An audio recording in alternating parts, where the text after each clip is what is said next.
Good morning, everyone. Today's speech is about Martin Luther King Jr. Martin Luther King Jr. was born on January 15, 1929 in Atlanta, Georgia, in America. He grew up in a time when black people faced a lot of unfair treatment, especially in the southern states. Black people were not allowed to go to the same schools as white people, and they could not sit in certain places, on buses, or eat in certain restaurants. This unfair treatment is called segregation. From an early age, Martin saw how his family and community were treated unfairly.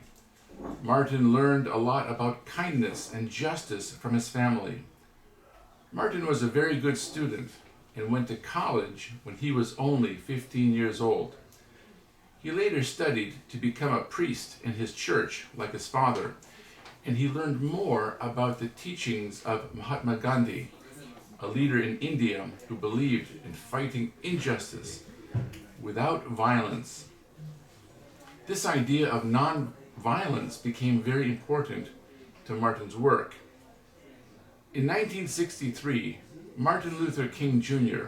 helped organize a large event called the March on Washington. More than 250,000 people gathered in Washington, D.C. to demand equal rights for black people. This was one of the largest gatherings of its kind in history. At this event, Martin gave one of his most famous speeches called the I Have a Dream speech. In his speech, he talked about his dream of a world where people would not be judged by the color of their skin, but by their character.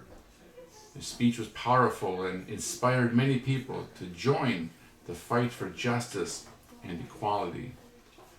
Martin Luther King Jr. always believed in nonviolence. He wanted people to fight for their rights, but in a peaceful way. He knew that violence would only make things worse. He led many peaceful marches and protests to bring attention to the problems that black people faced. Even when he was arrested or threatened, he stayed calm and strong. But sadly, Martin Luther King Jr. was murdered on April 4th, 1968 in Memphis, Tennessee. His death was a great loss to America, but his message and dream did not die. Because of his work, many laws were changed to protect the rights of black people and to ensure fair treatment for all.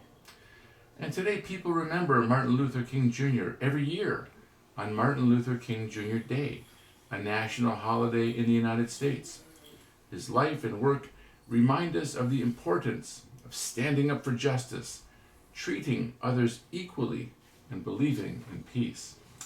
Thank you very much, everyone, and have a great day.